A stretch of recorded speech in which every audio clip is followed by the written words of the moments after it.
I'm Nicole. Welcome back to Clockwork Kitchen. As you can probably see, I'm not in my home kitchen right now. I'm actually in Phoenix visiting my parents for the holidays, and we're taking a little side trip over to Joshua Tree National Park in California. And so I'm going to take you guys with me. Primarily, we're going to talk about what are the things that you should bring when you travel. So whether you're going on a plane or a car, or even if it's just a little day trip, these are the things that you should kind of think about packing, what you should bring with you so that you don't have to stop along the way. And I'm not necessarily talking about meals. I like to have a lot of snacks and things with me, not only while I'm traveling, but then also when I get there to kind of hack the breakfast bar, and then also just as I'm doing activities throughout the trip. I'm going to show you what I'm packing for this trip. I'm going with my parents, if I didn't mention. It's going to be about a 4-hour drive, so we are going to leave pretty early tomorrow morning, so we'll eat a pretty big breakfast and we'll hopefully get to Joshua Tree by lunch. But stick around and I'll show you what I'm going to make.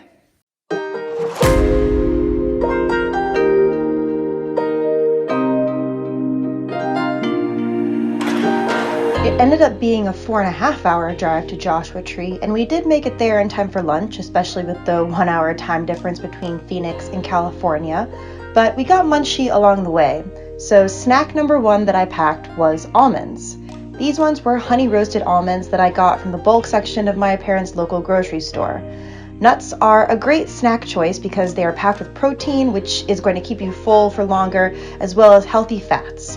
I only had time to bring one kind of nut, but you could also make your own trail mix from a bunch of different kinds of nuts, and that would be a great snack option as well.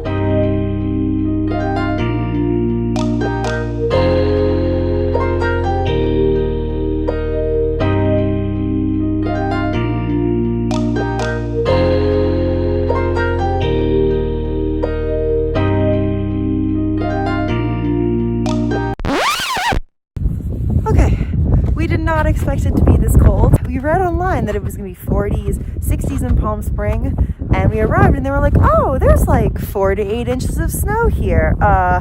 So hopefully we packed all the right clothes, or at least I can double up on all the clothes that I'm wearing. So fingers crossed.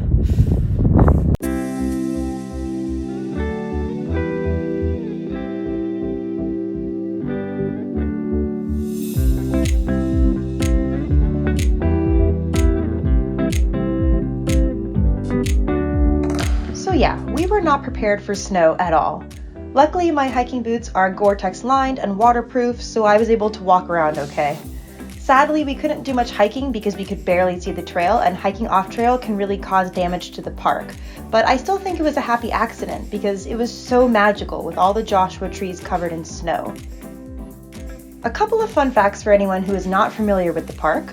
Joshua Tree is one of the 62 national parks in the US. It's located in Southern California, not too far from LA, and is made of 2 deserts, the Mojave Desert on the northern, higher altitude side, and the Colorado Desert on the southern, lower altitude side.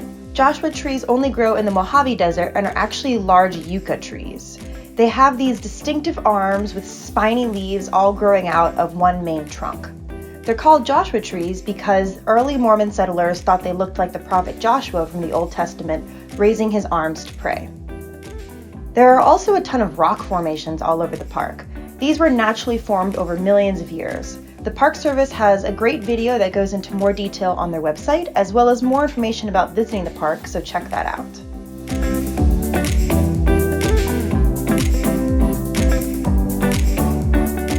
We're stopped here on the side of the road. Well, like one of those turnouts, one of those scenic overlooks, and just having a little snack outside in the freezing cold, of course. This is an RX bar. I don't know if you can see that. Well, I really like them because they don't have any BS, as they say, but basically any like unknown ingredients. This is not sponsored, but I like the flavors that they have there better. Any kind of like protein or energy bar will do, just to kind of like get you more full.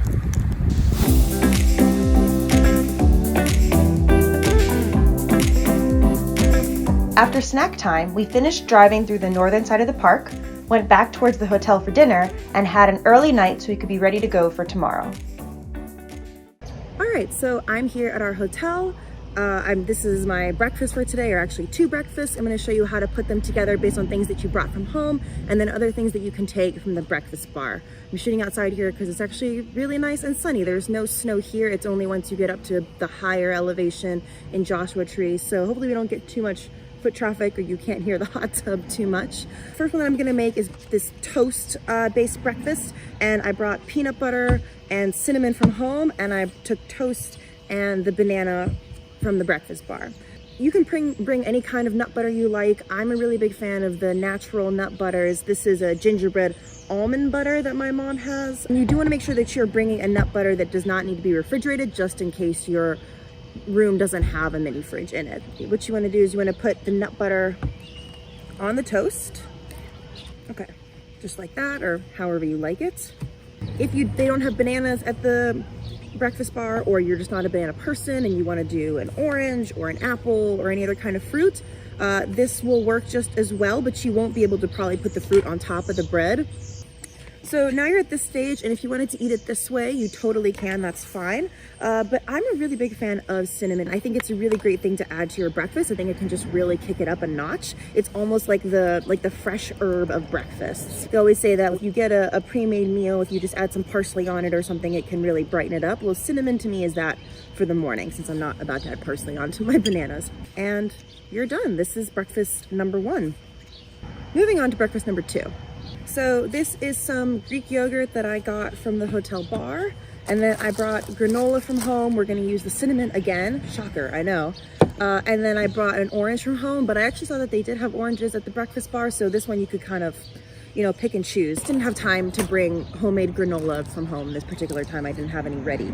So I just got some at the store, and then my dad always has these cranberries in our pantry. They're the orange scented cranberries. And I also put in some pepitas, or pumpkin seeds in there. I think they just add a really nice crunch. And I think it's always fun to just add a couple of things to your granola. It can really liven it up, make it really special. Probably a lot of granola, so you could also snack on this on the way. But you basically just want to sprinkle some granola on top.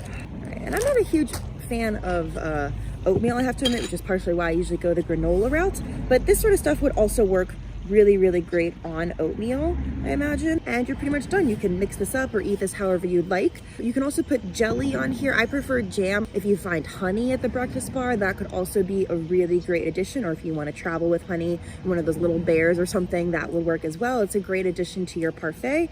Have some fun. And then I always like to just have some fruit with it. You have your dried fruit, but it's always nice to have some fresh fruit. So this is a clementine that I brought from home. They're pretty big clementines right now. The West Coast seems to have really enormous fruit. I'm just gonna put it over here. This is normally 2 different breakfasts, but we have a really long day ahead of us, so I'm gonna eat both. And the primary things going on with these breakfasts are that you're getting a very round meal out of them. So you have your grain from the bread, you have some protein and some healthy fats from the nut butter, and then you have some fruitiness and some, vitamins and antioxidants and all that from the banana. Very similar with the parfait. You have sort of healthy fat and protein coming from your Greek yogurt. You have, carbohydrates coming from the grains, and then you have, nuts, again, healthy fats, and some nice sweetness, and probably some vitamins and stuff from the dried cranberries. And then you have your fresh fruit. So this is, 2 really wholesome breakfasts. They'll get you going for the day. I also just want to point out that I'm not including anything, like with sausages or bacon or eggs. I want you guys to be able to make breakfast if all you have is a continental breakfast bar, which therefore doesn't include all those hot foods. All right, so now I'm going to eat these and we'll get on with our day.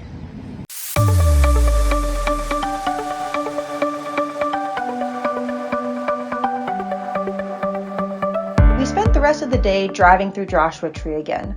It was a lot warmer and some of the snow had melted, so we felt more comfortable getting out and walking around and checking out some of the landmarks like the famous Skull Rock. We also drove over to nearby Palm Springs, where we finally got away from the snow and did a small but difficult hike to get a view of the city. Along the way, we snacked on some clementines, which I actually forgot to film, and some leftover baked goods from Christmas. These are my mom's pecan tassies, which are essentially mini pecan pies. I don't know that I would normally recommend packing pies or cookies for a trip, but I do think it's nice to have something sweet for when that craving hits, even if it's not going to be super filling. On our last morning in Joshua Tree, we drove through the park down to the south side and into the Colorado desert. Unlike the Mojave Desert, the Colorado Desert is lower in elevation, so there was no snow, but also sadly no Joshua trees. At the point where the two deserts merge in the park, we came across the enormous cholla cactus garden. There must be hundreds or even thousands of cacti here. The most common one you'll see is the teddy bear cholla. It's a deceptive name because if you even lightly brush up against one of them, the cholla will immediately detach its arms in an attempt to attack you with its spines. So enjoy from a distance. My mom was freaking out the whole time I was filming that I would walk into one. Once we got through the park, it was time to head home. The nearest food stop wasn't for another 60 miles, so it's a good thing we had snacks. My parents had some Cliff Bars and I had another RX bar. This one admittedly got a little smushed in my backpack, but still tasted great and tided me over until lunch. After lunch, the flat roads of California soon turned into the Arizona desert, and we were back home from our adventure. Thank you so much for watching Clockwork Kitchen. If you liked this video, be sure to give it a thumbs up to support my channel and hit the little subscribe button and the bell icon down below to be notified next time I post. And if there's anything you'd like to see or burning questions that you have about cooking or other things, let me know in the comments down below and I'll try to make a video about it. See you next time.